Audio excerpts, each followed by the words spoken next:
Hello guys, welcome back to Jersey wars.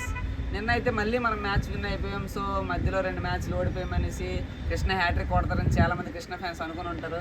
But మనమైతే hat trick అయితే ఈ సంవత్సరం ఒక్కసారి కూడా తనని కొట్టనివ్వట్లేదు. ఖచ్చితంగా ప్రతిసారి హ్యాట్రిక్ కొట్టే టైంకి తను వెళ్ళడమే అరుదుగా ఉంటుంది, దాన్ని బ్రేక్ చేస్తున్నాం. ఈరోజు అయితే మ్యాచ్ అయితే మనదే అయింది. నిన్న ఆర్సీబీ వర్సెస్ ఎల్ఎస్జీ మ్యాచ్ అయితే అయింది. సో మన ఎలాగో ఆర్సీబీ కాబట్టి ఎల్ఎస్జీ అయితే పూర్తిగా తేలిపోయారని చెప్పాలి. వాళ్ళు బ్యాటింగ్ అయితే అస్సలు బాగా ఆడలేదు, బౌలింగ్ అయితే కొంచెం పర్వాలేదు అనిపించారు. అంటే మ్యాచ్ అయితే 15 ఓవర్స్లో తేలిపోయింది 15.1లో. బట్ వికెట్స్ అయితే తీశారు. కొంచెం అటు ఇటు ఇంకొక 20-30 రన్లు ఉండుంటే కొంచెం వాళ్ళ వైపు కూడా వెళ్తుందేమో అనిపించేలా ఉండున్నేమో. బట్ బ్యాటింగ్ అయితే అస్సలు చాలా తక్కువగా ఆడారు. వాళ్ళ నుంచి అయితే ఇది ఎక్స్పెక్ట్ చేయలేదు ఎవరు ఎల్ఎస్జీ ఫ్యాన్స్ అయితే. ఈ సీజన్ అయితే బ్యాటింగ్ అయితే అంత బాగా ఆడట్లేదని చెప్పాం ముందుగానే మనం. సో వాళ్ళు వచ్చేసరికి బ్యాటింగ్ ఒక 150 కూడా చేయలేకపోతే అది చేజింగ్లో 150 ఆపాలంటే ఇప్పుడున్న పిచ్చెస్, ఇప్పుడున్న ఈ వే ఆఫ్ ప్లేయింగ్లో ఇలాంటివన్నీ కష్టం అనమాట. 150 కూడా డిఫెండ్ చేయాలంటే కష్టం. ఇంతకుముందు అయితే బౌలింగ్ పిచ్చెస్ ఉండేవి, అప్పుడులో బ్యాటింగ్ అంత అగ్రెసివ్గా ఆడేవాళ్ళు కాదు, కొంచెం అటు ఇటుగా ఆడేవాళ్ళు కాబట్టి డిఫెండ్ చేసేవాళ్ళేమో. ఇప్పుడు స్టార్టింగ్ నుంచి అగ్రెసివ్గా ఆడుతున్నారు కాబట్టి అయితే వికెట్స్ అయిపోయి ఆల్అౌట్ అయిపోవాలి తప్ప నార్మల్గా అయితే 150 కొట్టడం అనేది ఇప్పుడు కేక్ వాక్లో ఉంది.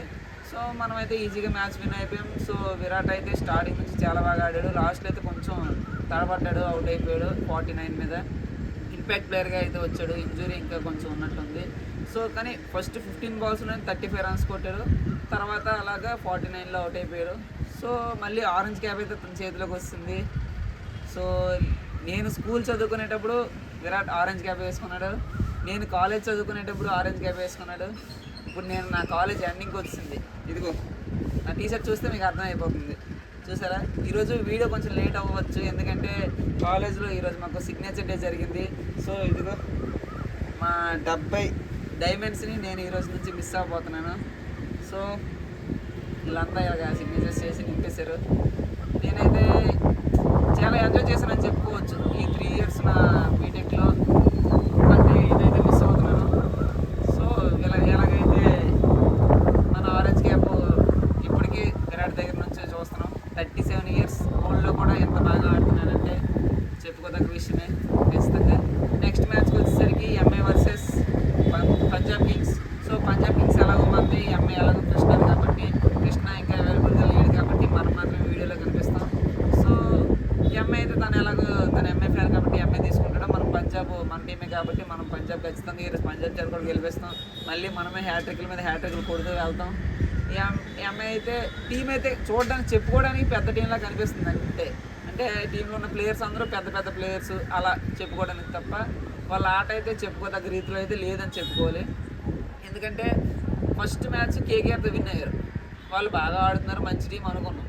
తర్వాతకు వచ్చేసరికి ఎలా అయిందంటే సీజన్లో కేకేఆర్తో ఆడిన ప్రతి టీం విన్ అవుతున్నారు. అంటే ఎంఐ ఆ విన్ అయింది కూడా చాలామంది లెక్కలో వేయట్లేదు, ఎందుకంటే కేకేఆర్తో విన్ అయ్యారా అన్నట్టు. అంటే కేకేఆర్ అంత మంచి పర్ఫార్మెన్స్ లేదు కాబట్టి వాళ్ళతో మాత్రమే విన్ అయ్యారు ఈ సీజన్లో ఎంఐ. ఇంకా ఎంఐ క్వాలిఫై అవ్వాలంటే ఇంకా లేట్ చేస్తే కుదరదు, ఇక నుంచి పుంజుకోవాలి. సో ఈరోజు పంజాబ్తో కాబట్టి కొంచెం కష్టమే, బట్ ట్రై చేస్తే ఎంఐ విన్ అవ్వచ్చు. ఎందుకంటే వాళ్ళు చాలా మంచి టీం ఉంది, బట్ క్లిక్ అవ్వట్లేదు సరిగ్గా. పంజాబ్ అయితే సాలిడ్గా ఉంది, బ్యాటింగ్లోను బౌలింగ్లోను అన్నింటిలోనూ. వాళ్ళకైతే ఫారెన్ ప్లేయర్స్ మంచి ఆల్రౌండర్స్ ఉన్నారు, Marco Jansen, Marcus Stoinis, and బౌలింగ్లోకి జేవియర్ బాట్లెట్ ఉన్నాడు. బ్యాటింగ్లో కూడా వాళ్ళకైతే లిటరల్లీ చెప్పాలంటే అన్క్యాప్డ్ ప్లేయర్స్తో మ్యాచ్లు విన్ అవుతున్నారు వాళ్ళు. వాళ్ళ టీంలో ఓపెనర్స్ ఇద్దరు అన్క్యాప్డ్ ఓపెనర్స్, వాళ్ళిద్దరూ మంచి స్టార్ట్ ఇస్తున్నారు. 1 డౌన్కి వచ్చేసరికి కోపర్ కొన్లీ చాలా బాగా ఆడుతున్నాడు. నెక్స్ట్ 2 డౌన్లో మన కెప్టెన్ సర్పంచ్ సాబ్, మన శ్రేయస్ అయ్యర్ అయితే బేవస్తమైన ఫామ్లో ఉన్నాడు. తనైతే ఖచ్చితంగా ఇండియాకి ఇండికేషన్ ఇస్తున్నాడు, నెంబర్ 4లో నేను రెడీగా ఉన్నాను ఫామ్లో, మీరు ఎప్పుడు తీసుకున్న నెంబర్ 4లో నేను ఇండియా టీం తరఫున వచ్చి ఆడడానికి రెడీగా ఉన్నాను అని క్లియర్గా చెప్తున్నాడు. సో మన వైపు నుంచి శ్రేయస్ అయ్యర్ నుంచి కూడా ఏ డోకా లేదు, స్పిన్కి డిస్ట్రాయ్ చేస్తాడు. మన ఆర్సీబీలో ఎలాగైతే రజత్ పడిదారో మన పంజాబ్లో శ్రేయస్ అయ్యర్, ఇండియాలో మన మంచి స్పిన్ డిస్ట్రాయర్స్ అయితే వాళ్ళు. సో వాళ్ళ టీం అయితే బౌలింగ్లోనూ హర్షదీప్ ఉన్నాడు, నెక్స్ట్ వైశాఖ్ విజయ్ కుమార్, చాలా మంచి టీం అయితే కనిపిస్తుంది. వాళ్ళ స్పిన్ డిపార్ట్మెంట్లో కూడా యుజ్వేంద్ర చాహల్ ఉన్నాడు, number 1 wicket taker in IPL హిస్టరీలో. సో వాళ్ళైతే సాలిడ్గా టీం కనిపిస్తుంది. ఎంఐలో కూడా మంచి టీమే ఉంది, బట్ ఈరోజు రోహిత్ శర్మ ఆడతాడో లేదో అనేది డౌటే, ఎందుకంటే మ్యాక్సిమం ఆడకపోవచ్చు అని టాక్ వస్తుంది బయట నుంచి.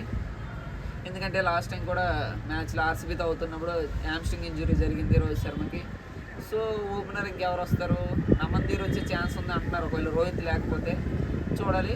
దాంతోపాటు ఎలాగో రికిల్టన్ వస్తాడు. 1 డౌన్లోకి మనకి తిలక్ వర్మ అండ్ తర్వాత 2 డౌన్లో సూర్యకుమార్ యాదవ్ ఉంటారు.